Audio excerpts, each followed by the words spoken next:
Hey, there it goes. It's starting. All right. Hello, everybody. Welcome back to another episode.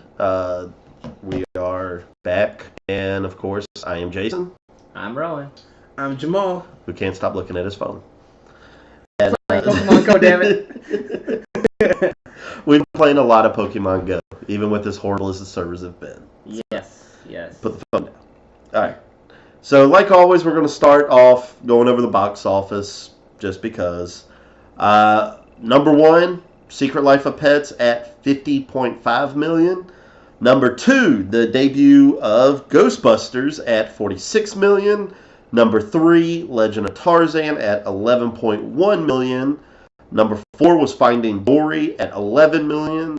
Number five, Mike and Dave Need Wedding Dates at $7.5 million. Number six, The Purge Election Year at $6 million. Number seven, Central Intelligence at $5.3 million. Number eight, the other debut for this week, The Infiltrator at $5.2 million. Number nine, The BFG at $3.7 million. And lastly, number 10, Independence Day Resurgence at $3.4 million. So, obviously, the big deal, Ghostbusters number two, beaten out by The Secret Life of Pets by $4.5 million. That's pretty big. This movie was very hyped, very much the center of a lot of controversy ever since it was announced.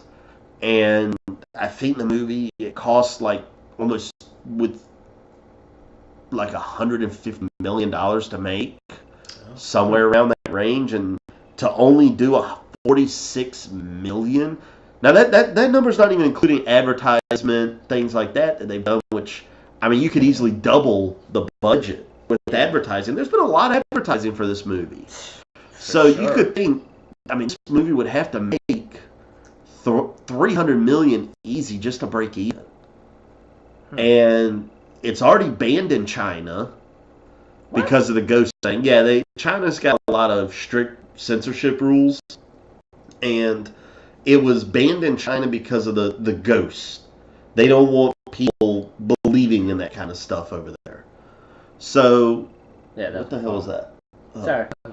Okay, somebody doesn't know to put their phone on vibrate. I So was playing Pokemon Go, damn it. So, it's already banned in China, which is the second biggest market out there behind us. So, this movie's probably going to bomb. It will probably be declared a box office bomb when it's all said and done. So, other than that, like we mentioned, the only other wasn't even that big of a release this weekend was The Infiltrator, which did barely crack the top 10. No big deal there with that. So, it's Bryan Cranston's he plays like an undercover drug agent going after Pablo Escobar. I saw a couple trailers for it. Yeah. It's okay looking. I've heard the movie's okay. Bryan Cranston's great, but I didn't expect the movie to do that well. So, no. Any thoughts, Rowan? Well, obviously with the Ghostbusters, I would have figured it with all the hype and with all the advertisement, and plus with the controversy, that would have at least been number one. But it being number two here in the States, yeah, that's great, but to hear that it's banned in China, which is, one of our bigger people that get our stuff, yeah. That sucks. I mean, it sucks bad. So it just imagine any other countries that would actually be able to watch it and get feedback from it. It's like, it probably still wouldn't be as high as you would think. Yeah, I mean, it's, the movie markets are basically, we're the predominant one here. Then it's China, and then everywhere else is not a huge market in terms of movies. Yeah.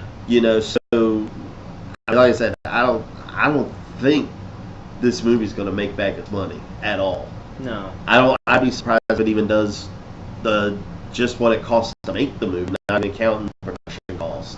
Because you got to think, I mean, movies generally, opening weekend's obviously the big one, and then from there it's usually like a 50 to 60% drop on second week. So you're talking the movie could do like $20 million next week. Yeah. I mean, that's bad. Yeah. I mean, that's not good. And when you said it was number 2, I was thinking like that was pretty good, but you said it cost like 150 or more to make, then that's That's Yeah, let me see what the actual cost of it was, because I want to say it was somewhere in the. It was definitely over the $100 million range. Because there's a lot of movies that do really good in opening weekend, but they don't make much money as they put in production costs. Yeah. So they officially bomb. But I mean, really good. When you think about it, it was $144 million. Okay. Is what it cost to make that movie. That's a lot of money.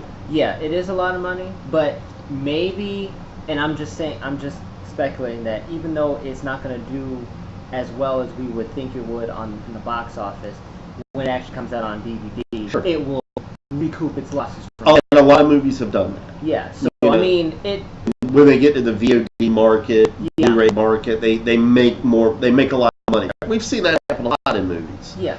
But at the same time, this is where it's considered a bomb or not. Yeah. Is in the box office. And I mean, I hate to say it, it's something that I want to see. I still haven't seen it yet, and to hear all this, it's still like, okay, does me actually going to the movies even make any effort or does it even help knowing that this is what's going on? So it's like it kind of deflates you and make you feel like you don't want to watch it and wait until it comes out on video or. Well, plus you probably wait 4 to 6 months and it's out on Blu-ray anyway. So we'll probably see it on Blu-ray by the end of the year. That's for sure. All right, Jamal, anything to touch base on? For Ghostbusters? Well, just the totals in general from the whole weekend. Actually, for The Secret Life of Pets, it kind of caught me by surprise only because I remember the trailers for it.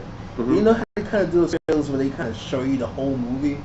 Premise of the movie? I feel like you've pretty much seen the movie. Yeah, I've seen the movie, and I was like, well, why do they do trailers like this? Because they did a trailer like that for Ghostbusters too, and then they cut it, which I'm kind of glad about. But they did a Secret Life of Pets, and I was like, it's going to make people not want to see it. But I guess they had fame from the Minions thing. Well, it's you can't underestimate kids' movies. Yeah, you can't. I mean, for Secret Life of Pets to do the money it has done, coming right off the heels of Finding Dory. Yeah. Which, I mean, you got to think there was 2 weeks that separated those two movies coming out. Yeah. Dory obviously broke records. It was like almost $140 million its opening weekend, which highest grossing animated movie in history for an opening weekend. And especially because they did it in the summer where there's a bunch of kids. Where every kids are out of school. Yeah. And then, 2 weeks later, Secret Life of Pets comes out, and its opening weekend was over $100 million. But you have to think, Secret Life of Pets, most of those pets they were actually using in that movie are pretty much the majority of what people have. Yeah, I mean, cats, dogs, rabbits, all that kind of stuff. Yeah. And plus, it's a brilliant marketing that they did for the movie. I mean, come on, who hasn't thought, while we're out and about, what's our dog doing? What's the cat doing? What's the whatever doing? My guess is my turtle. Yeah, what's your turtle doing when you and Regis are at work? Most times just sitting there staring into space. Well, that's what you think. That's what I think.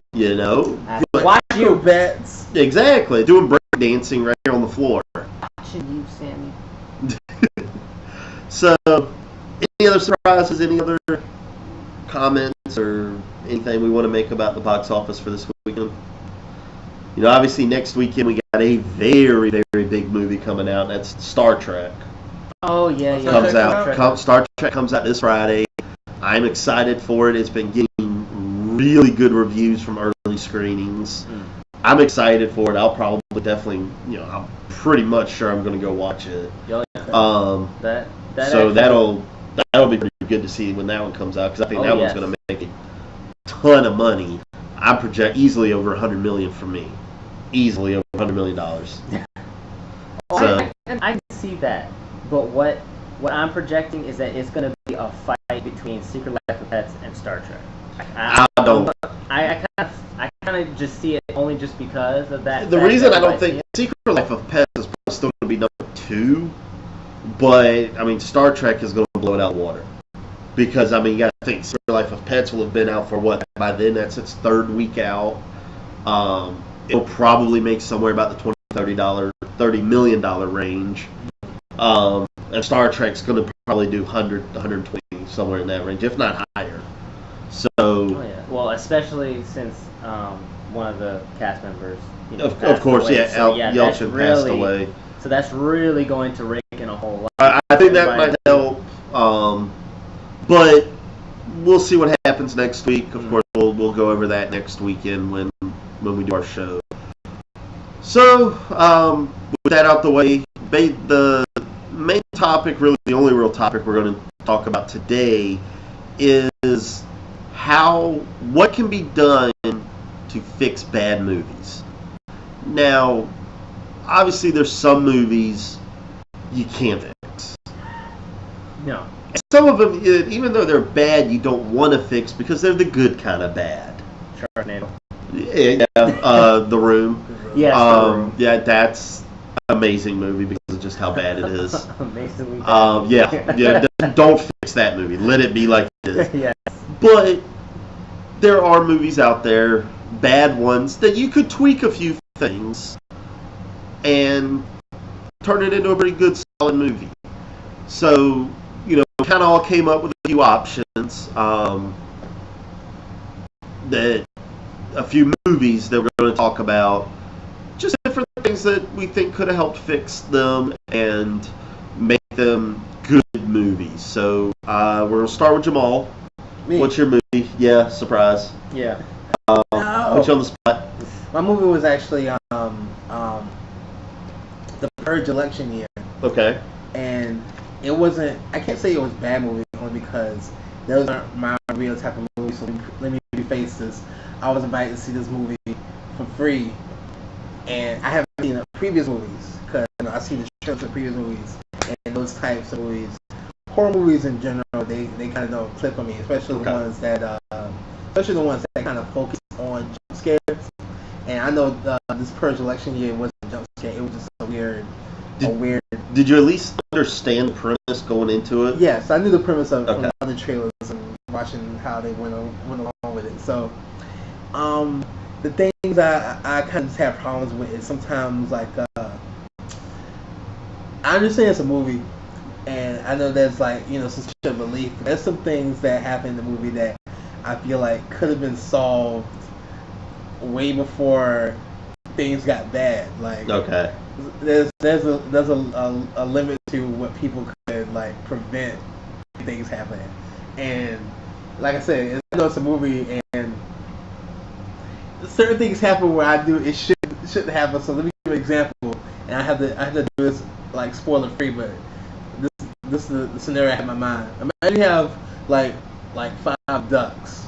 These ducks you have and you put them in the box. And in this box, there's already a duck in there. It's a duck you don't really care about. Ducks in these boxes, they got room enough to sit. They don't have enough room to walk around with it. They're just in this box. You take a Gatling gun and you just run across this box. The only duck that dies is the duck you didn't care about. Something like that similar happens in the movie. I'm trying to say So basically, people you don't really care about get killed. Yeah. Well, that happens a lot in movies. Right, but I'm saying the situation. Someone else should have got hurt. Yeah, someone else should have got hurt. Yeah, one of those kind of like a lot of people started. You see the complaints about in the old '80s action movies. Yeah. Where the hero's invincible. Right. 100 guys shooting at him and he never gets a scratch. Yet he manages to kill all 100 other guys shooting at him. Right. Yeah. Kind of that kind of deal. Yeah. Okay, I see where you're going. Yeah. Okay. I was like, I kind of it could have been more situational. That looks like someone else should have got hit, someone else should have got hurt, someone should have got killed, and it's stuff like that. I mean, like I said, I can't hate on the whole movie because that's not something I really want to watch anyway. Not your cup of tea. Right. Yeah, so, I got you. It's one of those things. Yeah, it's like I feel. So you think the movie would have been better if it had been like a little more, Realistic. yeah, Yeah. a bunch of bullets are flying. People are going to get hurt. It's not going to be one of those where everybody walks out unscathed just because you're the main character. Especially, I guess it just in that specific situation. If there was like somewhere else where they were fighting on the street and everyone was like kind of hiding, I can understand that. But it was like open. There's no way realistically they would come out unscathed. Yeah, I gotcha. Yeah. Okay, no, that makes sense. I mean, there's definitely that argument can be made about a lot of movies. Is there's only so much suspension of disbelief you can do. Right. So and I get that. That definitely makes sense. Yeah. So anything else? That's it for right now. Try to come in. Okay. I'm going to cheat a little bit and not talk about just one movie. We'll talk about a particular trilogy of movies. A particular trilogy of movies that just about killed one of the greatest franchises in history, and that would be the Star Wars prequels. Dang it. This is going to take a while, so have a seat. If you're not, which you should already be sitting. Everybody lay on back. Go brew you a cup of tea or something. This is going to take a while. So 10 hours later. Yeah. First off, delete the first movie. That was a waste of a movie. You didn't set up anything properly that you couldn't have set up in another movie. Basically, you should have started off the prequels with Attack of the Clones. Anakin's already a Jedi. By the end of it, the Clone Wars have started. Which, why are you going to call it the Clone Wars when it's an army of clones versus an army of robots? I won't understand that. We'll talk about that later. Second, you gotta get rid of Hayden Christensen. You have to. Cast somebody else. That bastard can't act his way out of a wooden bag. Wow. So, but right there, just the first movie, that whole trade dispute stuff was a snooze fest. And you just completely took this first movie. You're limiting yourself to a trilogy. So you have 3 movies. Why are you going to make the first one completely worthless in what it sets up? Everything that movie set up, Anakin becoming a Jedi, the Sith returning, that's really all it's set up in the grand scheme of things. Huh. And you could have set both of those things up in Attack of the Clones. True. So just start with Attack of the Clones. Anakin's a young adult. And the other thing, that by using the first movie like you did, you got Queen Amidala and Anakin. They're like 15 years apart. Mm-hmm. It's just... when you start with it like this, it just gets weird. It did kind of get weird when you think about it. When you think about it starting like that, it's just weird. And see, I'm not a huge Star Wars fan, but I watched the movies. Yeah. I know the gist of it. Yeah. But for you to tell me that, I didn't realize that there were 15 years apart. I figured... I don't know the exact math, but there's a lot of years apart. Yeah, and I figured... when you gotta look at it, you keep Natalie Portman in the whole trilogy, but in the second movie, you've recast Anakin. So there's your age dispute there. Yeah, but I figured the reason why they still kept Natalie Portman was because her character was more alien than human, so she was supposed to be, like, her aging was going to be slower, or however it is, but compared to Anakin. No, but I don't, like I said, I have no idea. She's still a humanoid. Yeah. Well, I don't know. So you start the first movie, you started out like Attack of the Clones. All right, Anakin's already a young adult. He's already a Jedi. Him and Obi-Wan are already, student master, and Amidala's there. You start the relationship off of that movie, and because what you do is you can set up Anakin's fall to the dark side much better this way. Yeah. Because really, you only have the 2 movies that set up his fall to the dark side, and it was very forced, very rushed, very sudden. It's like, you watch the movies, there's little hints of it, like when he slaughters the Sand people, but there's no real feel that he's fallen to the dark side until it's like, oh, You said you can save my wife, who's I had a vision is dying. Okay, I'm bad. Go kill some Jedi. And that's literally how it happened in the movie. Yeah. I mean, that's pretty much it. But you can set up a lot more this way. Yeah. You know, it works better. Another thing, no Jar Jar.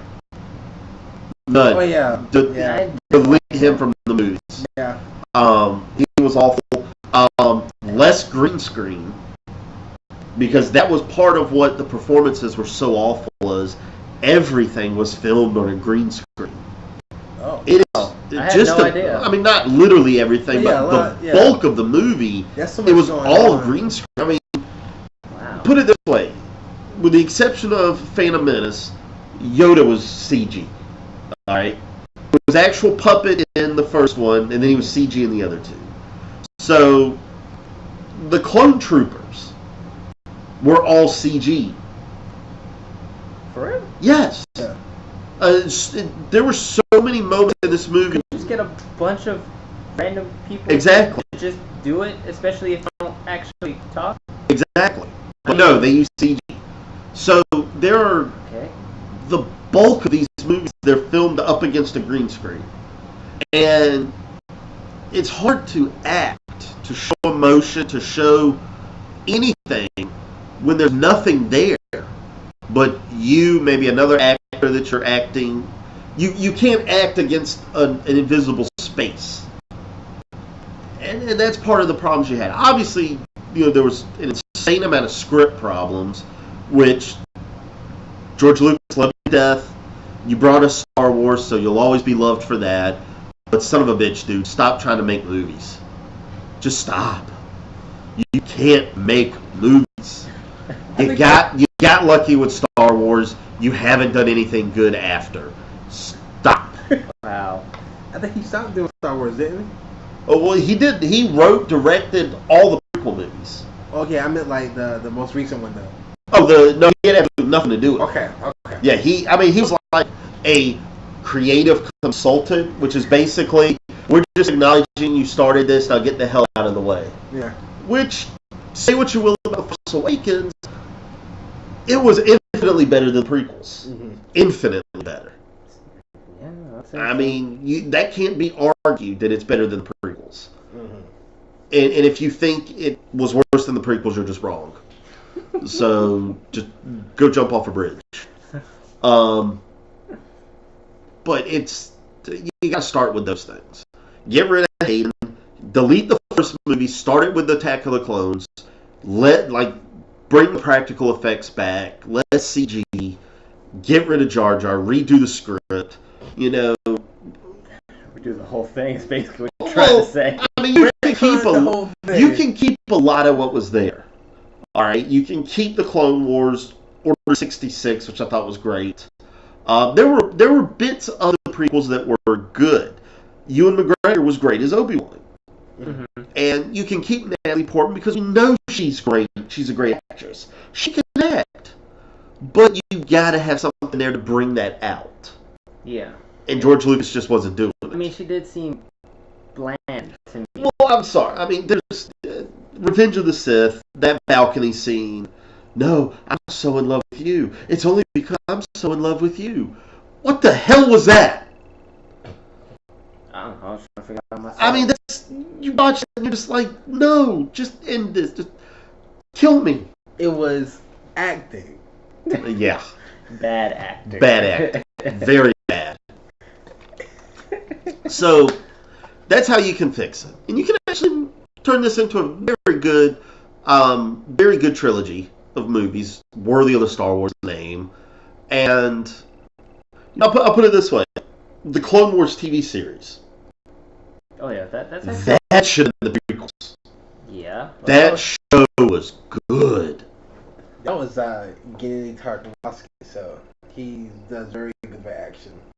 I mean the Clone Wars TV show.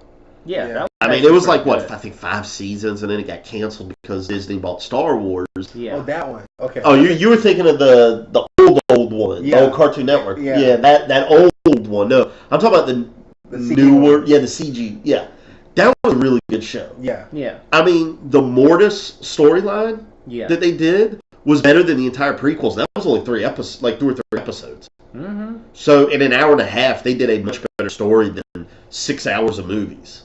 Yeah. So I'll admit, for somebody who, like I said, who doesn't watch a whole lot of Star Wars, I actually enjoyed watching the Clone Wars TV show. yeah, That was, I mean, I was like, wow, this is awesome. yeah, Where is this in the movies? exactly. So that's how I'd fix the prequels. I could spend a lot more in depth breaking each one down, but that's the gist of it. So there you go. That's fixing the Star Wars prequels, brought to you by me. So, Rowan, your turn. What do you have for us today? Nothing super in depth like you, but the movie that I picked was Inspector Gadget, the one done by Matthew Broderick as being Inspector Gadget. Yeah. Now, I grew up watching Inspector Gadget, so I actually enjoyed the movie, but there was the main thing that just threw me off about the whole movie was Dr. Claw. Now, correct me if I'm wrong, but y'all at least have watched Inspector Gadget. Yeah, I've seen it. Y'all know that you don't see Dr. Claw, right? Just his hand. Just his hand. And the cat. And the cat. Why the heck is Dr. Claw's face showing on the daggone green silk screen? Yeah. It's one thing if you have the actor voicing Of course. the hand, but to actually see Dr. Claw, it just throws the whole movie off, because it's almost like, what movie is this? This is not Inspector Gadget. And I'm sorry, like, you can't do that. You can't take the premise of the show, the actual bad guy of the show, and turn him into something else, because then it's not Inspector Gadget. It's Inspector Gadget versus a dude. That's all it is. When I watched it was like, it's Inspector Gadget versus this dude. It's not Dr. Claw. It takes a lot of it out of it, because in the show you never know who Dr. Claw is. Yeah. And in the movie it's like, here I am. It's like, okay. So like the whole movie, it's still a dude. Like, I'm sorry, like, I can't even. I almost wanted to like see the ending credits, and at the end you see like this thing to say like, oh, that's just a dude that could have been Dr. Claw, but this is Dr. Claw. Yeah. So it's like, I was waiting for that, and I didn't see nothing. I was going to say that. So when you see the sequel that came out, and it was the other guy that did Inspector Gadget, it was still the same thing. I'm like, why do you still have Dr. Claw as this guy that you have to see? You're not supposed to see him. I'm sorry. What is this crap? I can't take it. So, aside from that, the other characters that they had, it still kind of was like throwing me off, because even like Brain, it was just like, okay, you got a real dog. I got that. He did some stuff to actually act like how Brain is in the show. I'm glad it didn't do CG, because I would have definitely been pissed off about that, because I'm like, you can't turn, if you're gonna make everybody else live action, at least make the dog also live action. You can't CG that, please. But just some of the gadgets seem to be way goofier than what is in the show. And I mean, don't get me wrong, the ones in the show, yes, they're goofy as it is, but this time they from the first one to the second one, they kind of, it was like, ish. Most of those stuff that they had for gadgets were stupid. Like, why the hell would you even put that in the show if it's not even, in the movie, if it's not even something that you would actually see in the show, or at least bring back one of the favorite ones that he would use in the show to make it more believable. Yeah. The whole thing was that it wasn't as believable to me, and I think they could have done better if they actually watched the show, know what they were doing, because it really felt like they heard the name, they probably Wikipedia it, and then figured, oh, well, it doesn't say in Wikipedia that Dr. Claw, shows himself. So let's show him just because. Like really, can't do that. And then the love interest, which is okay. Don't get me wrong. Like Inspector Gadget should have a love interest, but the show itself, that wasn't in there. So it's kind of like you threw something else in there to make it a little more adult, but yeah, it's a kids show. You don't need to throw extra stuff in there that's not going to make it what it was. So for me, it kind of like it ruined my childhood, just because I enjoyed watching Inspector Gadget as a kid, and then to see it like this, it was like a hot mess. It was a real hot mess. But what do you guys think about it? Because I mean, I know you guys watched it too. I don't really remember most of the movie. Whether that's good or bad is something that can be debated. The one thing I do remember was the Yahoo billboard falling on Dr. Claw at like the early part of the movie, or at some point during the movie. I don't remember where it was. Because I just remember it was so stupid because it did the little Yahoo thing, Yahoo, as it's falling on him, and I'm just like, really, y'all really just did that? That makes no sense. So other than that, I don't really remember the movie. I mean, I remember bits and pieces. I just remember I was not liking it, even as a kid. I remember not liking that movie at all. Yeah. Because like I said, they had like, was it the first one?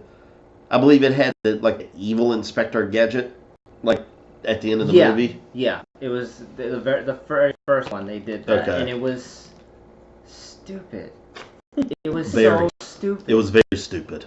I mean, it would have been better done as a cartoon back in when it was actually just a cartoon. That would have been fine. Yeah. You could have made a 2-part. Yeah, when it's animated, yeah. You could have done a 2-part episode for that. But as a movie, it was stupid. Like the evil Inspector Gadget wasn't thought out well. It was laughable. Yeah, like I couldn't even believe it myself. I'm just like, okay, so you made a clone of him, sort of, and he's evil. Nothing that he's doing is really evil. Nothing that he's doing makes any sense. Dismantle him. Start over again. Yeah. I mean, it was just crappy. Like, I'm sorry. Like, I like Matthew Broderick, but that was a bad movie for him. I mean, if the writing team and everybody else actually took the time out to do it right, it really would have been a great movie. But I was going by what you said too. Like if the guy that looked like the guy that played Dr. Claw, if he was someone else that was working for Dr. Claw, then that probably would have made it a little bit better and kind of opened up for a sequel. But yeah, it was really hard at the time for that kind of movie to come out because it was a live action of a kids film, and it's like live action of kids.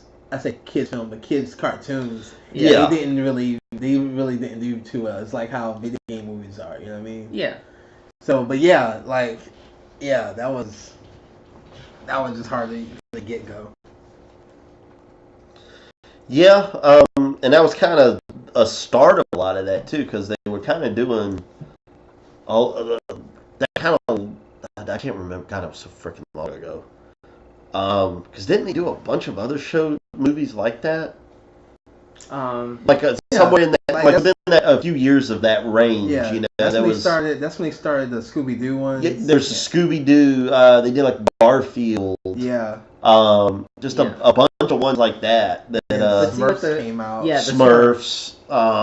And you could say Inspector Gadget was to fall for that because obviously it must have done pretty good because they did a sequel, but.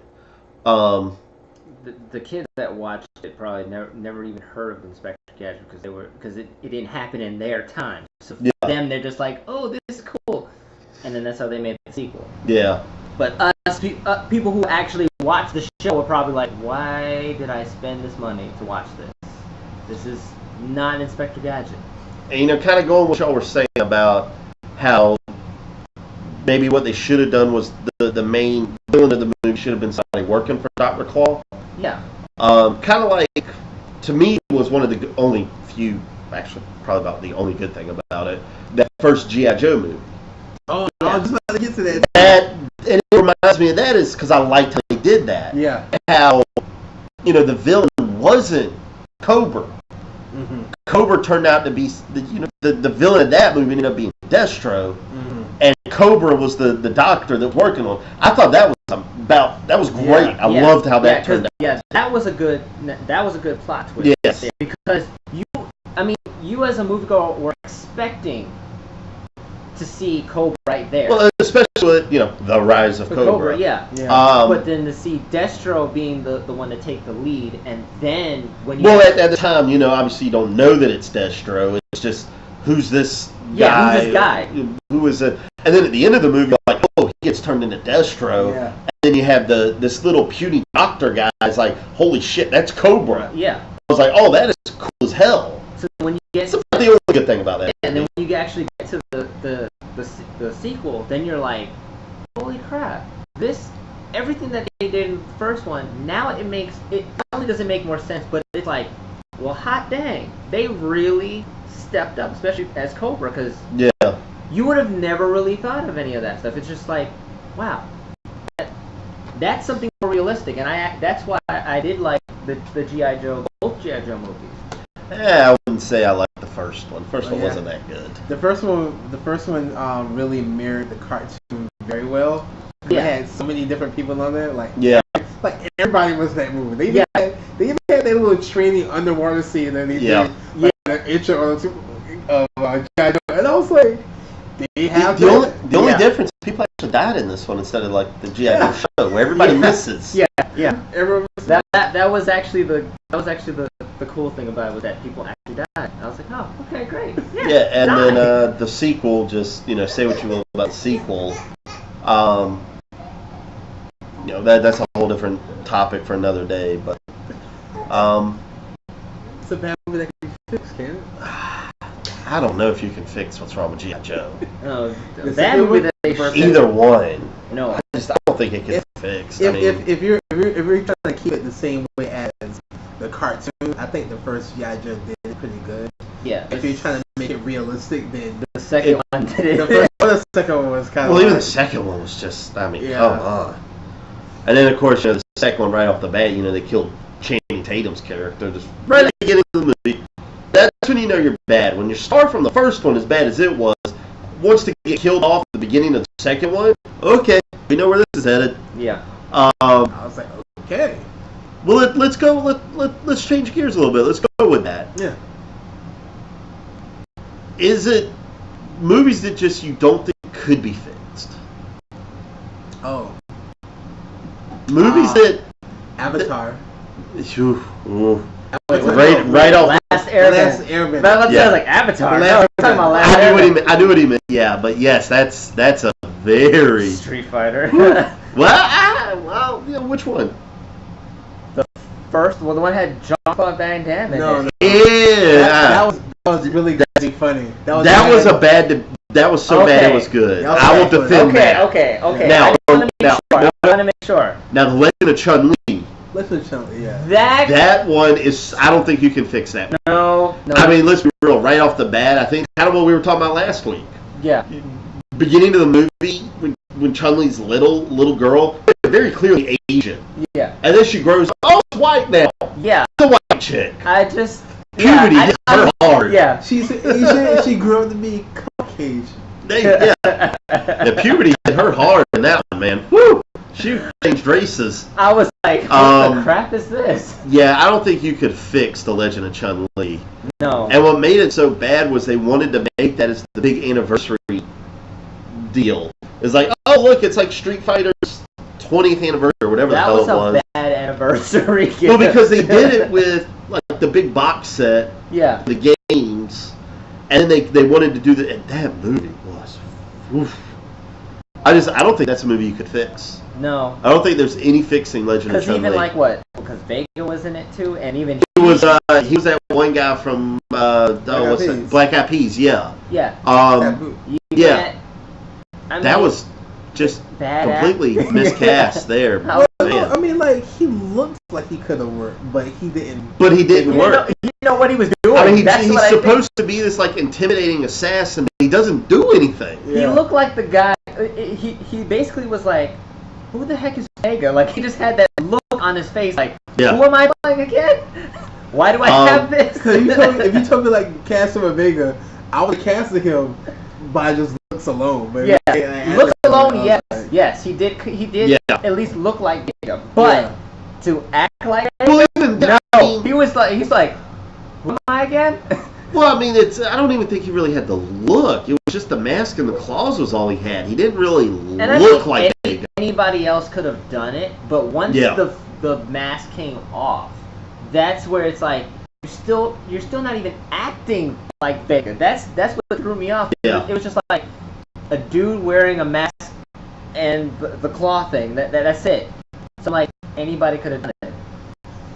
Yeah, Anybody could have done that's- it. That's difficult. bad to do. movie. That's difficult to do too, because, like I said, we were talking about earlier about video game movies. It's just hard to do.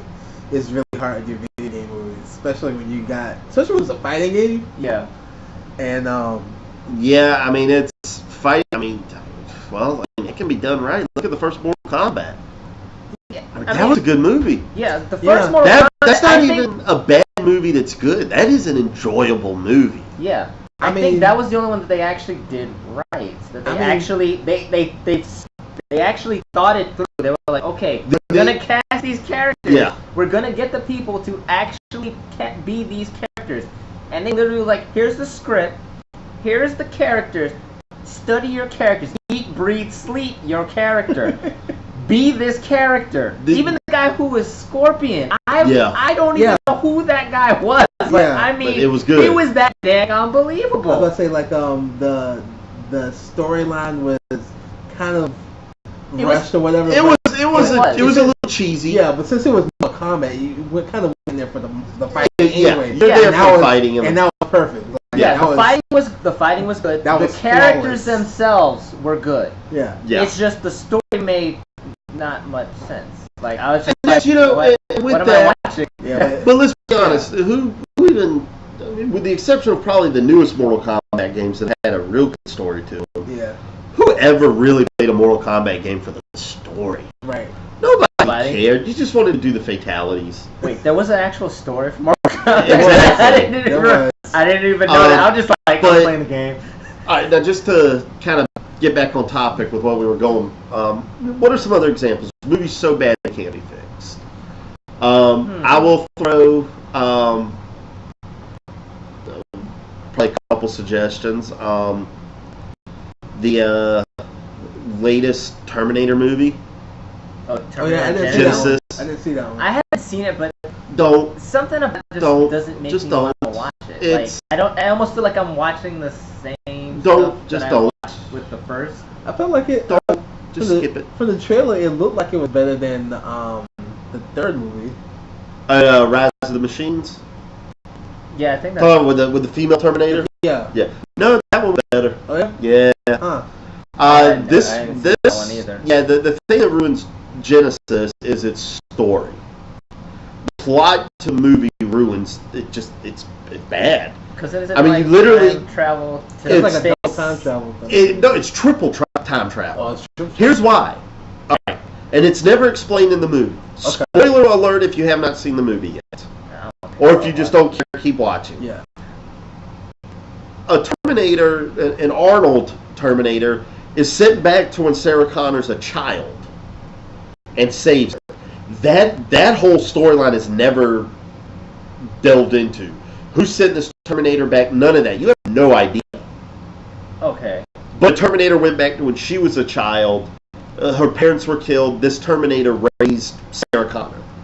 All right. So there's time travel number one. Time travel number two is what we know in the movie. Kyle Reese gets sent back to her, but she knows he's coming now. So there's number two. Number three. This is where the movie gets really fucking stupid. It sounds like another T-1000 or something. Like They do at the exact same time they send the TA, whatever the Arnold Terminator is. Okay. So there we go. That's stupid as well. No. What is it, T-100 or something? I don't know. T-800. T-800. Yeah, Like T-800. Terminator, okay? For all I Alright. care. So then they time travel to the future. Oh. Okay, that's different. It's Most different, but it's stupid. I didn't know they had technology. to time Well, travel to the Sarah future. Connor builds it Oh. with the help of Terminator. Okay. So, but that point is where the movie is slightly interesting. You're like, okay, this is, I like, obviously, something's going on here. Let's see where this goes. And then it's just nosedive into Shitsville. Wow. Because everything that happens at that point from then on is awful. Okay. The story gets so muddled up, so confusing, so you just want to pour bleach on your brain to forget this movie exists. But Maybe I will that was go the there. intention. Maybe. I will throw in Terminator Genesis. Okay. What I just thought about, that I don't think there's, well, never mind, because there is fixes you can do with Well, that. Jamal So. had one. He said the Last Airbender. Yeah, okay. Well, We we didn't didn't, even bother really touching talk on about that. So yes, The Last Airbender.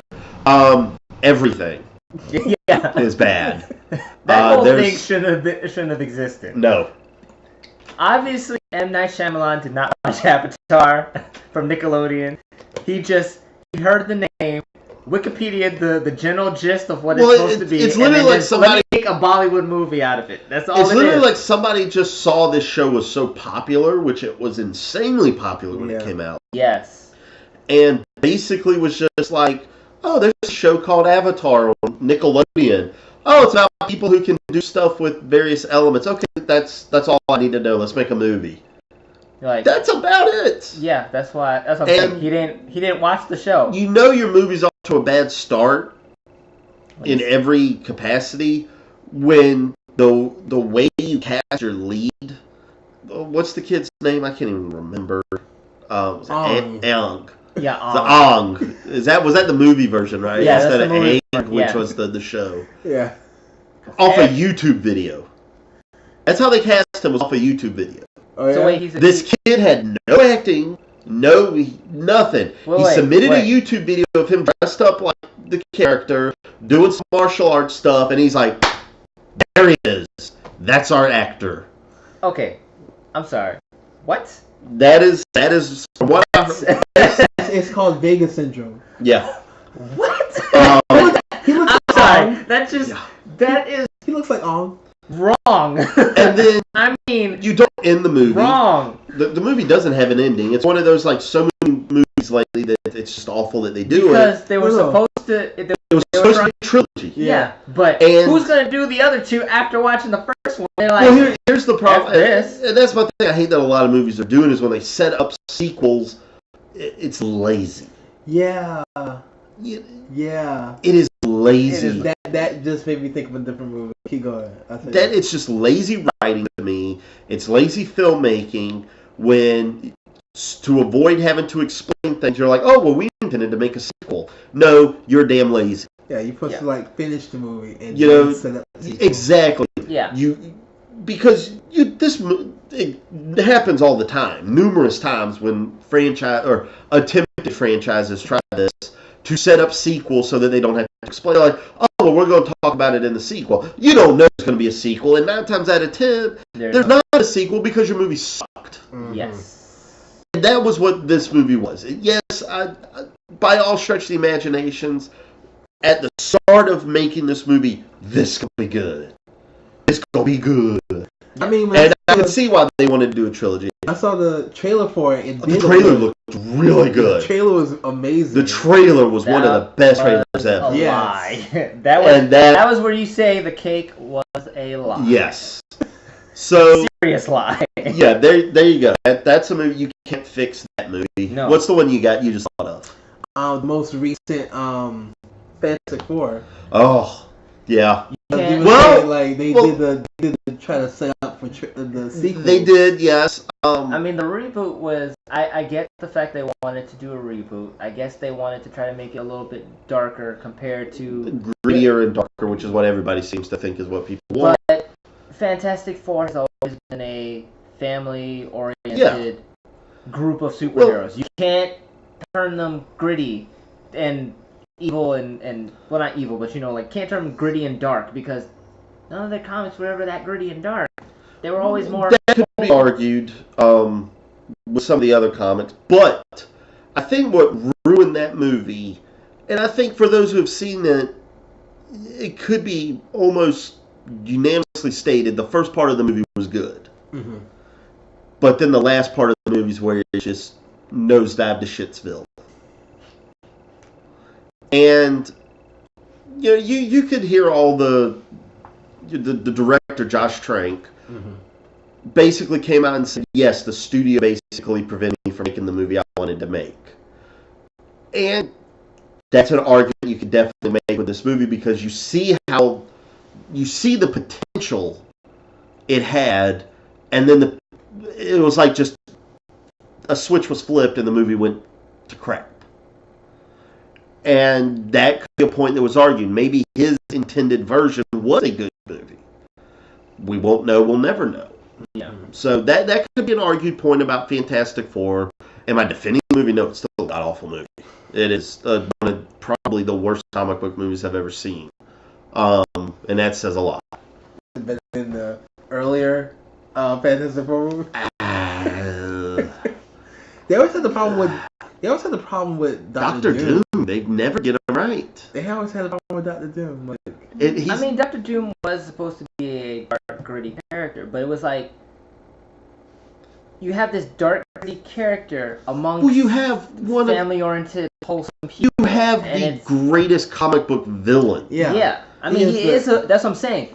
He is a villain that you expect him to be doing stuff that is just beyond ridiculous, but they can't do it in the movie that way. It's like they just feel like, okay, well, if our main superheroes are going to be this positive, energetic people, and we got to somehow make Doctor Doom somewhat positive, energetic. Well, it's like you can't do that. He's dark and evil. They never get him portrayed right. Mm-hmm.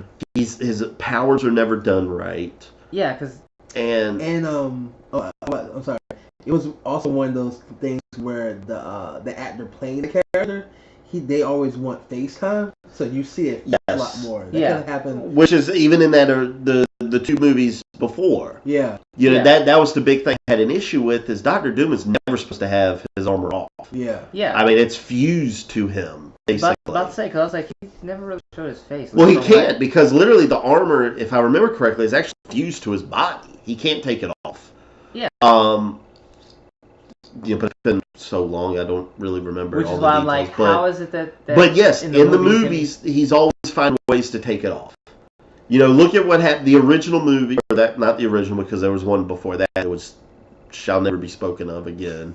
Oh, so there was one? Yeah, there was one before the two ones that we're talking about. But that's why the actor kept showing his face in that movie.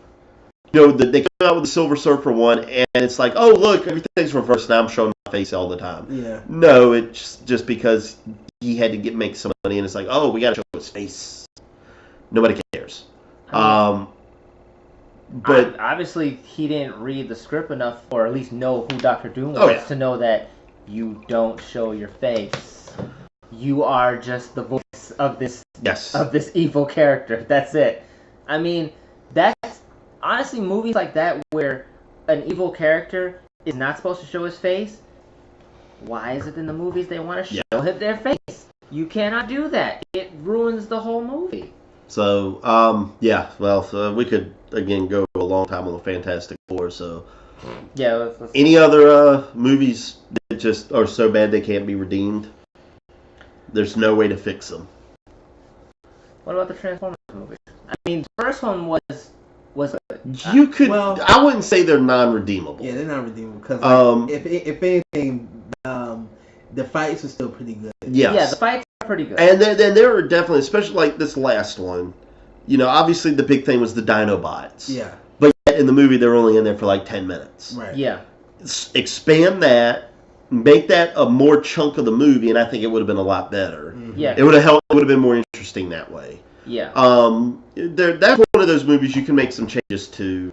Well, those movies, because all of them, like I said, the first one was the best of all of them, I would say. Yeah. The second one was the worst to me.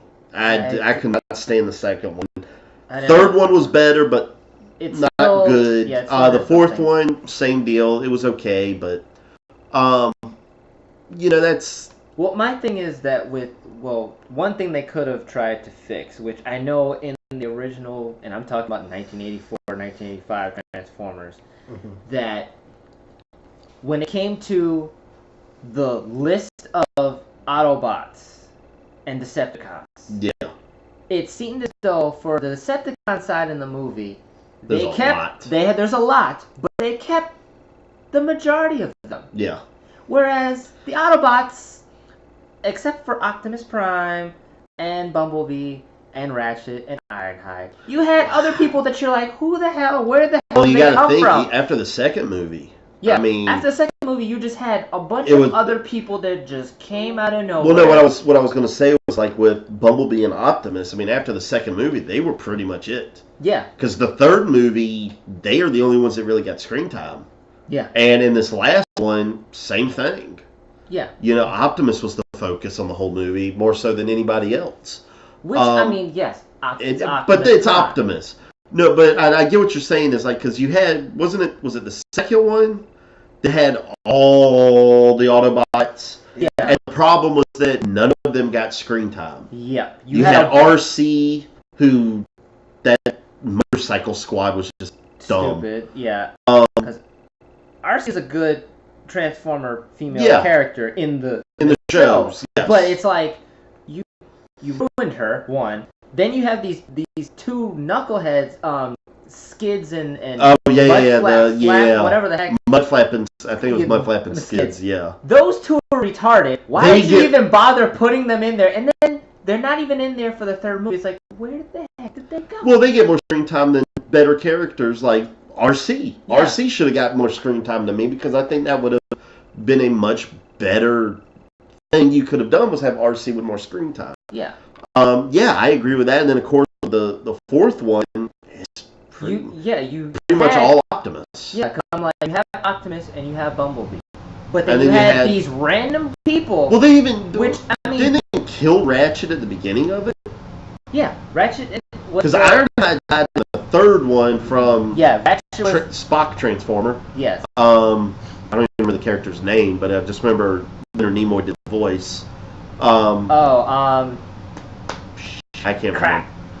But he killed Ironhide, and then in the fourth Sentinel Prime. Yeah. That was Sentinel Prime. I was Jetfire. I was like Jetfire was Jetfire was in the second one. In the second one.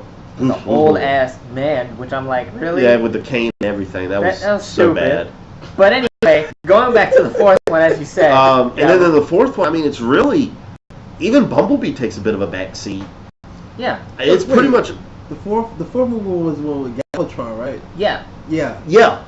Okay, yeah. Which, I mean, okay, don't get me wrong. Well, I did like that. It's like, okay, that's pretty cool. Galvatron, I'm crossing my damn fingers that with this next one we start seeing Unicron. Yes. We gotta get Unicron in these movies. You cannot do a Transformers franchise without having Unicron in it. Unicron is Unicron. You gotta have him in there. I mean, it's just like you doing a Marvel movie without Galactus or Thanos. You just can't. He's one of the big villains. Yeah, you just can't. You gotta have him in there in some way, shape, and form. And I mean, he was so cool in that movie. That old, was it the 1980s animated movie? Unicron, man. Awesome. Oh, that was so cool. But, I mean, we'll have to see what that. I mean, there's going to be more Transformer movies they've already announced, so we'll see. Yeah. I didn't know it was going to go that far. Oh, God, yeah. There's like 4 more coming out. But I will say this. With the last movie, they had to do the Dinobots. Now, for all you people out there who has watched Transformers, the cartoon, the Dinobots were actually made by Wheelcheck, okay? Wheelcheck ain't even in the daggone fourth movie.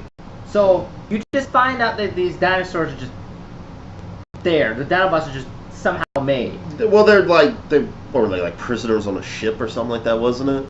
Yeah. And then Optimus goes, like, beats the hell out of Grimlock, and then, oh, okay, we're going to listen to you Autobots now. Yeah. Like, they're... Beat up Grimlock, okay. Yeah.